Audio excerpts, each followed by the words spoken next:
Hi friends, आज transformer repair करेंगे।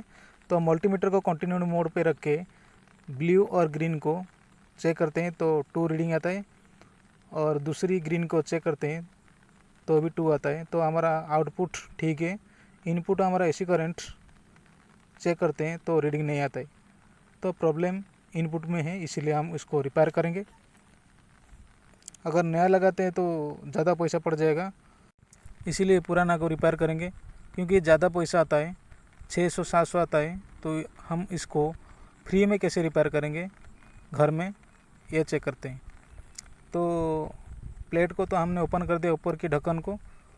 अभी इसको अच्छी तरह से जब खींचते तो अच्छी तरह से निकल आता है। तो ऐसे करके सारे प्लेट को, ई प्लेट को अच्छी तरह से निकालेंगे और आई को भी निकालेंगे। तो एक बाद एक ऐसे निकलते रहेंगे। तो पूरी तरह से सब निकाल देते हैं। निकाल देने बाद ये हमारा कॉइल आ जाएगा। कॉइल के ऊपर जो पेस्ट लगा हुआ है, पेपर लगा हुआ है, टेप, उसको निकाल देते हैं। अच्छी तरह से पेपर निकाल लेंगे। निकालने के बाद अभी ये देखो, ये जो 3 लाइन है, ये आउटपुट का लाइन है जो आउटपुट वोल्टेज देता है।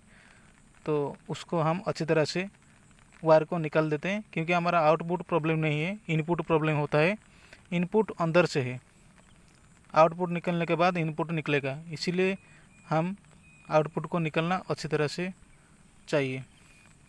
तो उसके बाद आउटपुट सारे निकलने के बाद इनपुट की पेपर अच्छी तरह से निकालेंगे। ये दोनों इनपुट को वायर है।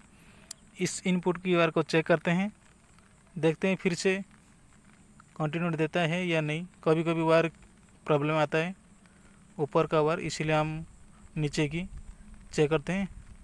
तो कभी कभी इसके पास थोड़ा रोस्ट हो जाता है। तो हमने देखा तो ओपन करके, तो इसमें कट हो गया है, इसीलिए वोल्टेज अच्छी तरह से बनती नहीं। तो कॉइल अंदर से कट हुआ था, इसलिए हमने फिर से इसको लगा दिया साफ करके, और टेप को लगा के पेपर को भी अच्छी तरह से घुमा दिया है। तो घुमाने के बाद अच्छी तरह से पेस्ट लगा देते हैं। लगाने के बाद टेप लगा के फिक्स कर देते हैं। अभी चेक करते हैं, देखो रीडिंग आता है, क्योंकि अंदर से कट हो गया था एक बारी, उसका हम अच्छी तरह से लगा दिया, ज्वाइन कर दिया फिर से। उसके बाद ये आउटपुट की वायर को आउटपुट की वायर को अच्छी तरह से घुमाते हैं। घुमाना भी अच्छी तरह से चाहिए, नहीं तो वोल्टेज उतना नहीं देगा जितना पहले से देता था, इसीलिए अच्छी तरह से हाथ में निपटाएंगे पूरी तरह से। तो करने के बाद 3 हमारी वायर निकल जाएगा।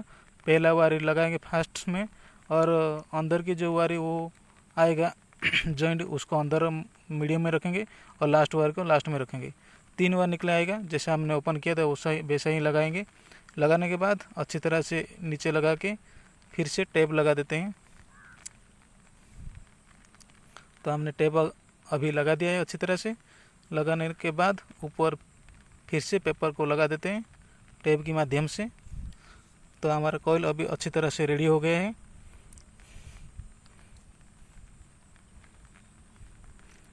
उसके बाद फिर से हम टेस्ट कर लेते हैं, कोई प्रॉब्लम ना हो, इसीलिए ब्लू कॉमन है और ग्रीन दोनों साइड का। तो ये अच्छी तरह से रीडिंग आ रहा है 2, और ये दूसरा भी अच्छी तरह से आ रहा है। ये आउटपुट की वायर अच्छी तरह से आ रहा था, फिर भी हमने चेक कर दिया।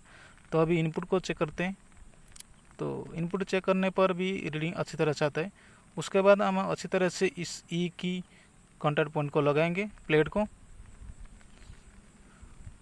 जितना था हम उतना लगाएंगे। उसके बाद यहाँ इधर एक और उधर एक ऐसे करके अच्छी तरह से लगाएंगे। लगाने के बाद वो ठीक माध्यम से रहेगा, और हमारी ट्रांसफार्मर भी अच्छी तरह से वर्क करेगा।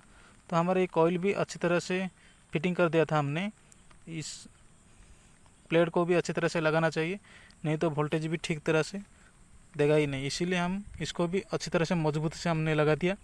लगाने के बाद ये प्लेट आई प्लेट को जो अंदर थोड़ा थोड़ा जो वैकेंस है, जो एक के बाद एक वैकेंस है, उसके अंदर एक एक लगा के टायर कर लेते हैं।